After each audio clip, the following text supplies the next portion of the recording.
اعوذ باللہ من الشیطان الرجیم، بسم اللہ الرحمن الرحیم۔ رمضان المبارک کی آمد ہے، اور رمضان شروع ہونے سے پہلے جو کام کرنے چاہیے وہ یہ ہیں۔ اپنے کمرے کی ترتیب کو تھوڑا سا بدل دیں اور اس کو صاف کر لیں۔ اپنی نمازوں کے کپڑوں کو دھو لیں، نیز جائے نماز کو بھی دھو کر ان سب کو خوشبو لگا دیں۔ اپنے کمرے میں ایک چھوٹا سا کونا عبادت کے لیے بنا لیں، چاہے کمرہ چھوٹا اور تنگ ہی ہو۔ نماز کے کپڑے، جائے نماز اور قرآن مجید اس کونا میں رکھ دیں اور اسی جگہ میں اللہ تعالیٰ کو پکاریں اور گریہ وزاری کریں، تاکہ وہ جگہ آپ کے حق میں قیامت کے دن گواہی دے۔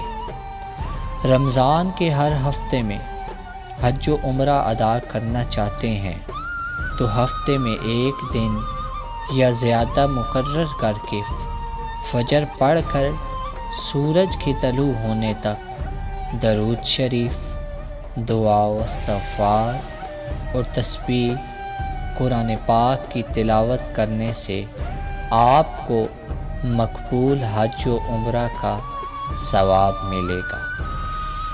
ایک سیونگ باکس بنا لیں اور اس پر رمضان سیونگز لکھ کر ہر روز تھوڑے تھوڑے مقدار میں پیسے ڈالتے رہیں اور اسے اچھے کاموں جیسے عید کے کپڑے یا یتیموں کی افطار وغیرہ کرانے میں لگا دیں۔ کوئی سورہ جو آپ کو پسند ہو اور آپ کو محسوس ہو کہ وہ آپ کے دل سے بہت قریب ہے اور آپ کی رقت انگیزی میں مددگار ہے، آپ اس کے حفظ کے لیے اللہ سے عہد کر لیں تو آپ کو اس فضیلت والے مہینے میں بہت بڑا اجر ملے گا۔ کثرت سے استغفار کریں اور درود شریف پڑھ کر اپنی حاجات مانگیں، مثلا اللہ آپ کو صالح اولاد عطا فرمائے یا آپ کی پریشانی کو دور فرمائے۔ اور بھی بہت ساری دعائیں ہیں جن کا حل استغفار ہے۔ بھائیوں یا دوستوں کے لیے دعا روزانہ مخصوص کر لیں، یعنی روزانہ مثلا فلاں اور فلاں کے لیے دعا کریں اور ان سے بھی درخواست کریں کہ وہ آپ کو اپنی دعاؤں میں یاد رکھیں۔ ایک بہت اچھی بات یہ ہے کہ آپ ہر روز کسی مفلس خاندان کو اپنی افطاری میں شریک کر لیں، وہ اس طرح اپنے کھانے کی مقدار کو بڑھا دیں اور انہیں اطلاع کر دیں کہ ان کا افطار آپ کی طرف سے ہے، یا ان کو مناسب وقت پر افطاری کا سامان خرید کر دیں۔ قرآن کی خوب تلاوت اور عرفان القرآن ترجمہ پڑھیں۔ قرآن کے ایک ایک حرف پر 10 نیکیاں ملیں گی اور ترجمہ سے معرفت الہی ملے گی۔ رمضان المبارک میں تو اجر کتنا گنا ہوگا، لہٰذا موقع سے فائدہ اٹھائیں۔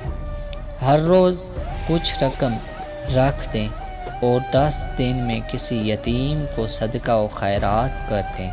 اچھی مناسب رقم کی مقدار ہر روز اس فضیلت والے مہینے میں ان خواہشات کے لیے جوڑ رکھیں جن کو پورا کرنے کی نیت رکھی ہو۔